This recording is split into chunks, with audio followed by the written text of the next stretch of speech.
सभी बच्चों को नमस्कार। मेरा नाम जगदीश सोलंकी और आप देख रहे हैं physics bye Jagdish Solanki YouTube channel. इस चैनल में आप सभी का स्वागत है।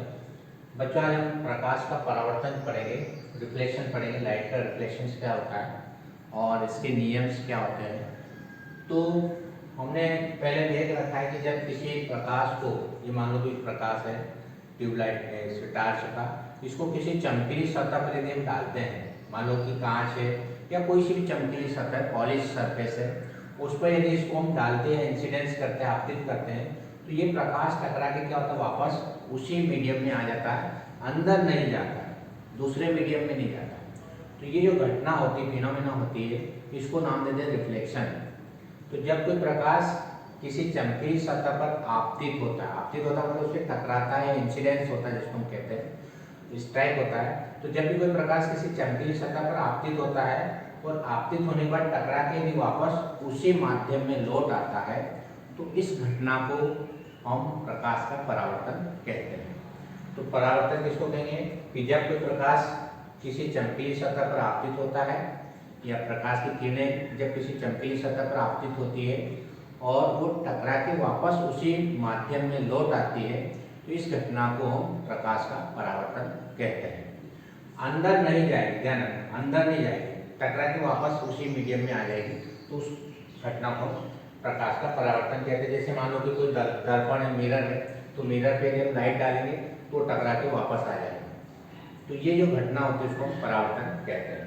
अब परावर्तन में क्या होगा, कुछ पॉइंट होते हैं, जैसे आपतन बिंदु क्या होता है, तो ये जो प्रकाश किरण आती है जिस बिंदु पर आके टकराती है, जिस बिंदु पर आके क्या होती है, वो आपतित होती है या टकराती है। मान लो कि प्रकाश किरण आ रही है, ये प्रकाश किरण आ रही है और यहाँ टकरा रही है इस पॉइंट, तो इस पॉइंट को हम बोलते हैं आपतन बिंदु। मतलब जिस बिंदु पर कोई प्रकाश किरण आपतित होती है, टकराती है, उस बिंदु को हम आपतन बिंदु कहते हैं। दूसरा आपतित किरण, तो जो प्रकाश स्रोत से जो प्रकाश किरण आएगी, ये आने वाली जो प्रकाश किरण मान लो ये आ रही है, तो ये वाली जो किरण कहलाती है, ये आपतित किरण कहलाती है।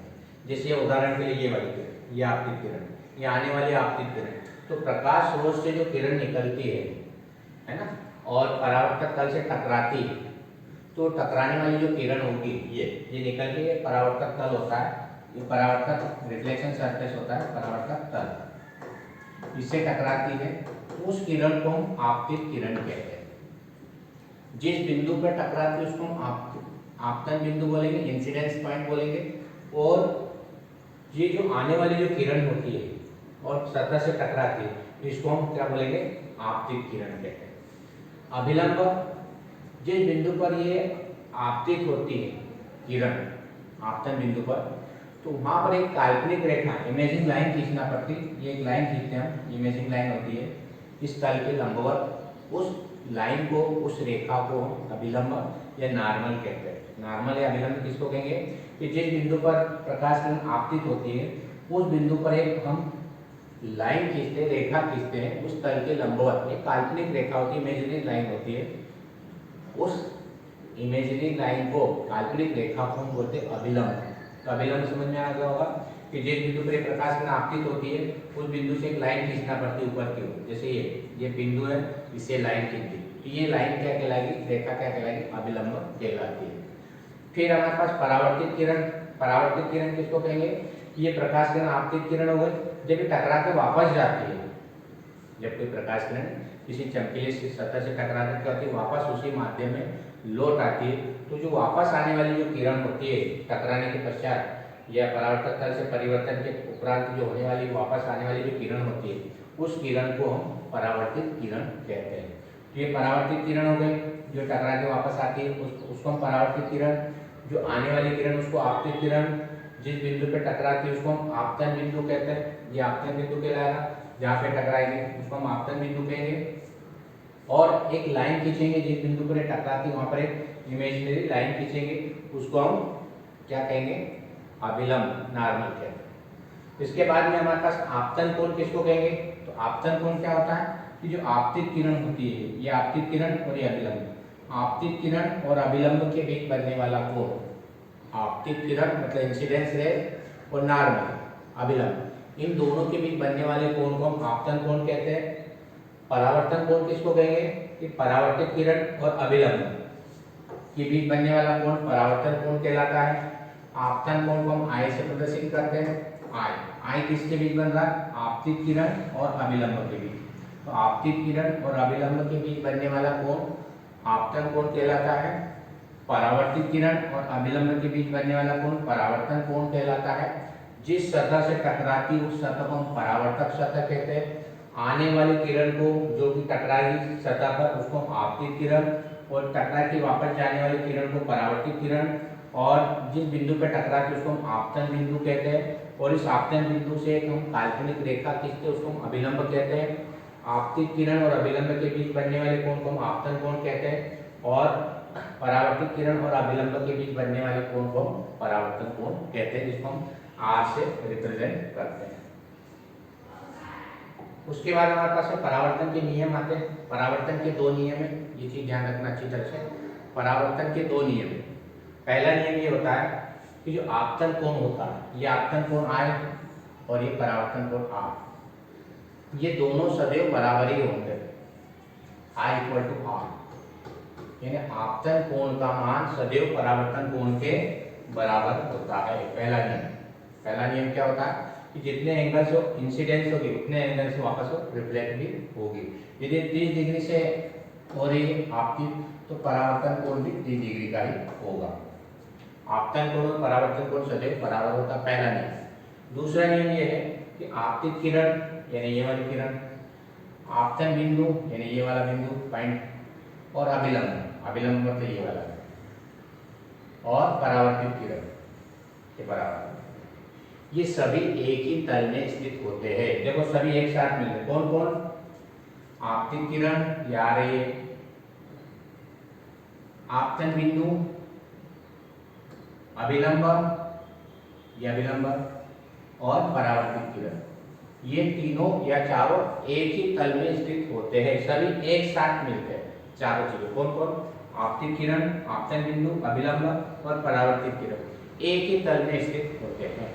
ये दूसरा नियम। तो इस तरह से दो नियम याद रखना, क्या, आपतन कोण सदैव परावर्तन कोण के बराबर होता है, यानी I इक्वल टू आर होता है। दूसरा, आपतित किरण, आपतन बिंदु, अभिलंब और परावर्तित किरण ये एक ही तल में स्थित होते हैं। तो इस तरह से दोनों परावर्तन के नियम अपने को याद रखना है। अब हम परावर्तन के प्रकार देखेंगे। एक होता है नियमित परावर्तन और एक होता है विसरित परावर्तन या अनियमित परावर्तन भी कहते हैं इसको। अनियमित, दो तरह के परावर्तन होते हैं,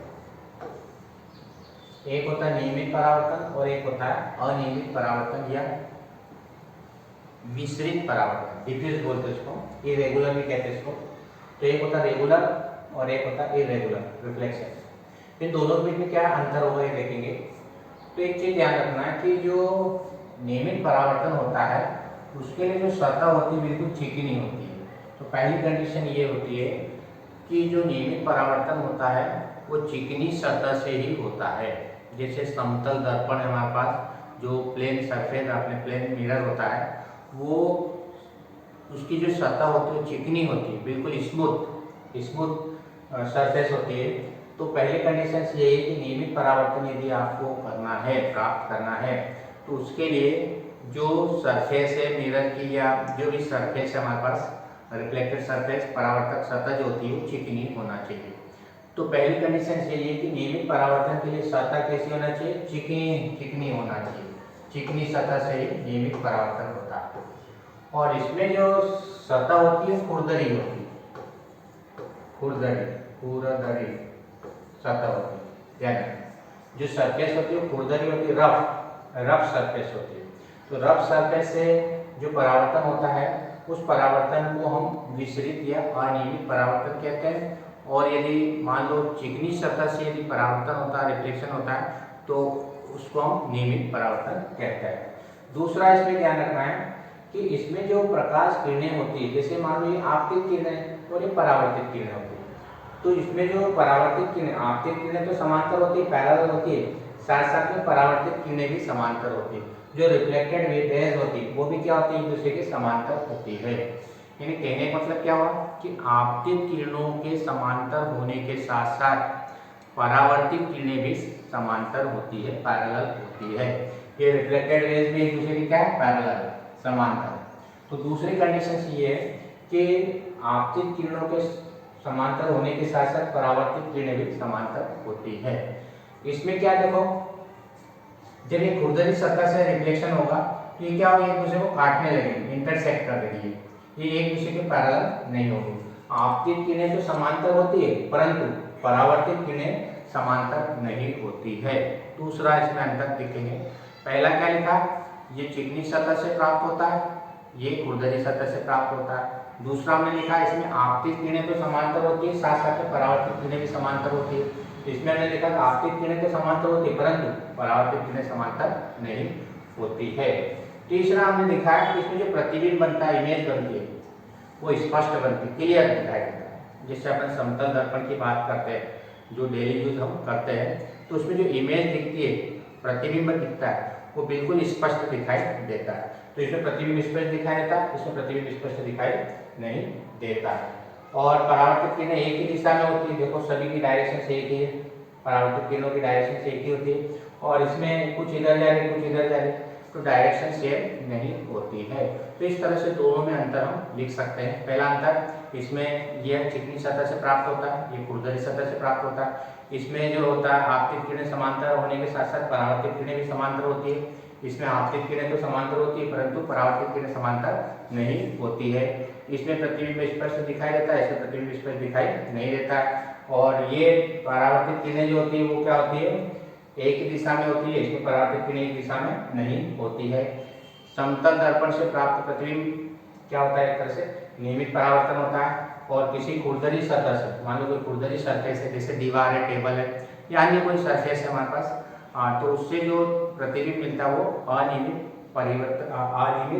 क्या मिलता है, परावर्तन का उदाहरण होता है।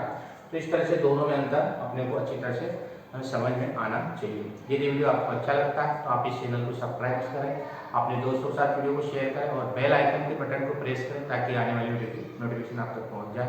धन्यवाद। जय हिंद, जय भारत, वंदे मातरम।